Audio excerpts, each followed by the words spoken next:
Senador, agora, se nós nos ativermos às pesquisas, né, as pesquisas de intenção de voto que têm saído, claro que a gente ainda está num cenário de pré-candidaturas, mas, enfim, considerando aí as pesquisas que já têm saído, no caso das pesquisas para o governo do seu estado, né, do governo do Paraná, o senhor lidera ali com folga, aparece à frente nessas pesquisas, mas então se a gente pensar em pesquisa, o senhor à frente para governar o seu estado, e no caso das pesquisas de intenção de voto para presidente, no momento que se tem o presidente Lula liderando as pesquisas, avançando aí com relação, em algumas delas, né, com relação ao senador Flávio Bolsonaro. Se a gente olhar para esses cenários, então se o senhor for eleito governador do seu estado e se o presidente Lula for reeleito, como é que fica essa relação, na medida em que o senhor vai precisar, claro, manter uma relação com o presidente, por óbvio? A relação vai ser institucional. Se eu for honrado com essa preferência dos paranaenses, eu represento o Estado. E não vai acontecer, mas se o Lula, por acaso, for reeleito, nós vamos tratar esse relacionamento em alto nível institucional. Agora, jamais seremos, evidentemente, amigos ou aliados políticos, né? A minha opinião é que esses 20 anos do governo do PT deixaram o país atrasado. A gente viu países como a China, como a Índia, que eram chamados países emergentes, juntamente com o Brasil, decolarem, e infelizmente o Brasil ainda patina por conta de políticas econômicas equivocadas. O Lula, no fundo, ele acredita no desenvolvimento através do Estado, através do gasto governamental. E eu acredito, particularmente, no desenvolvimento a partir do setor privado, inovação, tecnologia, a gente criar um ambiente favorável ao investimento, à inovação e valorizar quem produz e que trabalha. É isso que a gente vai fazer no nosso Estado. Por isso que eu tenho usado, Marcelo, a expressão, independentemente do que acontecer em Brasília, nós vamos fazer do Paraná nossa fortaleza, uma terra de liberdade, uma terra de respeito às garantias dos paranenses. Nós vamos aqui enfrentar o crime organizado como eu enfrentei quando fui ministro da Justiça e vamos fazer um muro, uma barreira contra a corrupção, mostrar que o Brasil não está fadado a ser um país corrupto. Quem sabe a gente consiga influenciar positivamente Brasília. Se Brasília se perdeu, vamos fazer nossa parte no nosso estado. Mas, enfim, pesquisas são importantes. Eu fico honrado aqui no Paraná porque a gente está, de fato, liderando as pesquisas com até muita folga, mas é um trabalho árduo pela frente. E a nível nacional, houve sim uma pequena queda do Flávio nesses últimos tempos, mas há um longo período para recuperar. E a minha percepção, que eu tenho falando com as pessoas, essa eleição vai ser muito mais em cima do Lula. Se ele deve ou não deve continuar. E para qualquer pessoa sensata, a resposta é que já está na hora dele se aposentar há muito tempo.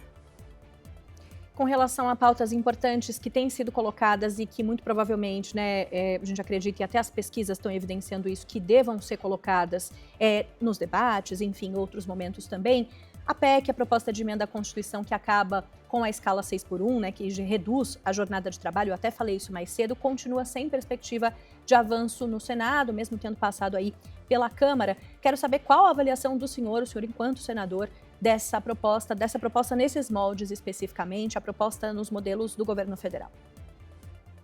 Olha, o Brasil precisa crescer, produzir riqueza e distribuir essa riqueza. A riqueza vem com trabalho duro, com trabalho árduo. Não existem atalhos. Essa PEC foi apresentada, vamos ver como é que vai ser o trâmite dela no Senado Federal, mas nós temos que discutir esse assunto com bastante serenidade e não enganar os brasileiros, achar que existe alguma espécie de atalho para a felicidade. Nós temos, sim, né, o Brasil, infelizmente, no mundo global, ele tem ficado para trás. Nós não temos tido um crescimento da nossa produtividade e corremos um risco de ficar de fora dessa próxima revolução industrial, que é a revolução industrial baseada na inteligência artificial e na tecnologia da informação. Infelizmente, o Brasil ele se fechou muito para as cadeias produtivas globais e hoje ainda nós continuamos a ser principalmente um exportador de commodities, que, claro, é importante, temos que valorizar o nosso agro, por exemplo, que produz grande riqueza para o país, mas para a gente se preparar para o futuro, nós temos que buscar outras estratégias. Eu não vejo um projeto nacional do atual governo. Entrou sem programa, na verdade, e não tem nenhum programa para os próximos 4 anos. O que eu posso dizer para você é que no Paraná a gente vai fazer diferente. Vamos trabalhar duro e vamos sim valorizar o que a gente tem. O Paraná já é o quarto PIB do país, somos também o quarto PIB industrial, mas nós precisamos fazer muito ainda nessa área de tecnologia e inovação. Quanto à PEC, como disse, vamos aguardar como vai ser decidida a tramitação dela. Não creio que esse ano seja o ano mais saudável para a discussão desse tipo de pauta. Tá certo, senador, para a gente finalizar, estou aproveitando aqui essa conversa com o senhor, a oportunidade de conversar com o senhor enquanto pré-candidato ao governo do seu estado. Imagino que também deva ser questionado a respeito, né, da Lava Jato, um tema que pode surgir, e pensando no que pode surgir, fazendo esse exercício aqui de suposição, também já quero aproveitar para te ouvir sobre o fato de que, a Lava Jato teve algumas decisões, evidenciou aí um combate à corrupção, mas teve algumas decisões posteriormente anuladas. Quero saber se o senhor faria algo diferente com relação ao período da Lava Jato, enfim, pensando agora no estado atual como pré-candidato ao governo do Paraná. Marcelo, isso é muito claro. Só quem foi preso e condenado na Lava Jato foi bandido, criminoso, gente que roubou o erário. O que houve depois foi uma reviravolta política e com algumas condenações foram anuladas sob argumentos formais. Ninguém foi declarado inocente. Eu diria para você, Marcela, que se tivesse um inocente preso, eu me ajoelharia e pediria desculpas. Seria o primeiro a fazer isso. No fundo, a gente viu a volta da tradição da impunidade. E o resultado está aí.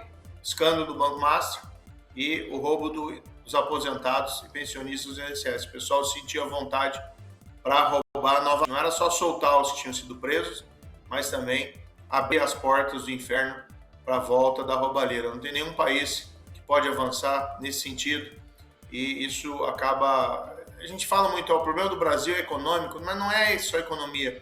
O problema é moral, a inversão profunda de valores que a gente vivencia hoje.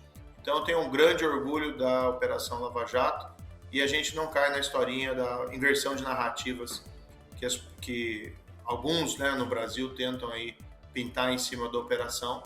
Seria o caso se houvesse algum inocente realmente condenado na Lava Jato, mas nem quando houve aquelas anulações, o próprio Lula, o Supremo nunca teve coragem de dizer que o Lula era inocente. Aliás, quando um ministro supremo que participou do julgamento foi indagado sobre isso, ele disse que o Supremo não disse isso, não declarou isso. Então a gente tem que virar essa página, mas eu acho que a página mais importante é a gente retomar a agenda anticorrupção no nosso país. E o que a gente pretende fazer aqui no Paraná, de baixo para cima, com a criação da nossa agência estadual anticorrupção, e com isso a gente vai fazer um modelo para o país inteiro. Senador Sérgio Moro, pré-candidato ao governo do Paraná, conversou conosco ao vivo aqui no Rede TV Notícias, primeira edição. Te agradeço muito pela participação aqui, senador.